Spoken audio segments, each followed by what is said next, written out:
कलातीत कल्याण कल्पांतकारी, सदा सच्चनानंद दाता पुरारी। चिदानंद संदोह मोहापहारी, प्रसीद प्रसीद प्रभो मन्मथारी। अर्थात जो काल के बंधे नहीं हैं, जो कल्याणकारी हैं, जो विनाशक भी हैं और जो हमें आशीर्वाद भी देते हैं और हमेशा धर्म का साथ देते हैं, जो अधर्मी का नाश करते हैं, जो चित्त का आनंद हैं, जो जुनून हैं, जो मुझसे खुश रहे, ऐसे भगवान जो कामदेव नाशी हैं, उन्हें मेरा प्रणाम है। जय भोलेनाथ। आप सभी का हमारे YouTube चैनल पर हार्दिक स्वागत है। आज की इस वीडियो में आप जानेंगे वैशाख मास के कृष्ण पक्ष में पड़ने वाले गुरु प्रदोष व्रत के प्रदोष काल के बारे में और आप सुनेंगे गुरु प्रदोष व्रत की कथा। हर महीने की त्रयोदशी तिथि यानी कि 13वां दिन भगवान शिव को समर्पित होता है और इस दिन रखा जाता है प्रदोष व्रत। प्रदोष व्रत कुंडली में किसी भी प्रकार के ग्रह दोष के निवारण के लिए रखा जाता है। साथ ही भगवान शिव की कृपा से आपकी जो भी मनोकामनाएं हैं उसकी पूर्ति के लिए भी इस व्रत को रखा जाता है। यदि इस दिन व्रत आप ना रख पाए तो भी भगवान शिव की जो पूजा विशेष मुहूर्त में आज के दिन की जाती है वो प्रदोष काल के समय में की जाती है। तो आप प्रदोष काल के समय में पूजा करके भगवान शिव को भांग धतूरा बेलपत्र अर्पित करके भी भोलेनाथ को बड़ी आसानी से प्रसन्न कर सकते हैं, उन्हें मना सकते हैं। और भगवान भोलेनाथ तो बहुत ही दयालु होते हैं।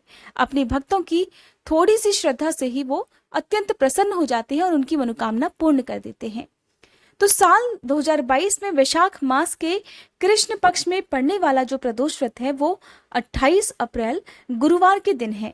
ऐसे में इस दिन प्रदोष काल का जो समय रहेगा शाम 6:04 से 7:34 तक। प्रदोष काल का समय वो समय होता है जब भगवान भोलेनाथ रजत भवन में बहुत ही प्रसन्न मुद्रा में होते हैं। इस समय की गई पूजा को वो बहुत जल्दी स्वीकार करते हैं और अपने भक्तों के सभी दुख सभी दर्द दूर करके उनके जीवन में खुशियों का आशीर्वाद प्रदान करते हैं। प्रदोष व्रत के दिन भगवान शिव को प्रदोष काल में भांग धतूरा बेलपत्र और गंगा जल अर्पित करना चाहिए। यदि आप कर सके तो शिवलिंग का अभिषेक आज के दिन अवश्य करना चाहिए। शिवलिंग की आधी ही परिक्रमा की जाती है, इस बात का भी आपको ध्यान रखना है।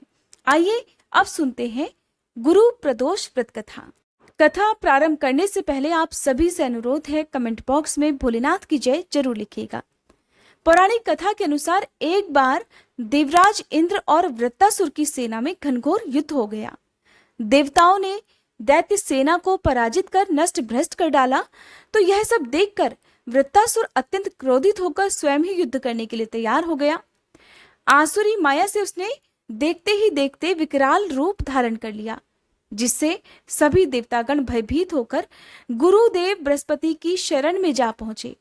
बृहस्पति महाराज बोले, हे देवतागणों, वृत्तासुर से युद्ध करने से पहले मैं तुम्हें वृत्तासुर का वास्तविक परिचय दे दूं। वृत्तासुर बड़ा तपस्वी और कर्मनिष्ठ है। उसने गंधमादन पर्वत पर घोर तपस्या कर शिव जी को प्रसन्न किया। पूर्व समय में वह चित्ररथ नाम का राजा था। एक बार वह अपने विमान से कैलाश पर्वत पर चला गया। वहां शिव जी के बाएं अंग में मां पार्वती को विराजमान देखकर वह उनका उपहास उड़ाता हुआ बोला, हे प्रभु, मोह माया में फंसे होने के कारण हम तो स्त्रियों के वशीभूत रहते हैं, किंतु देवलोक में ऐसा दृष्टिगोचर नहीं हुआ कि कोई स्त्री आलिंगनबद्ध होकर सभा में बैठे।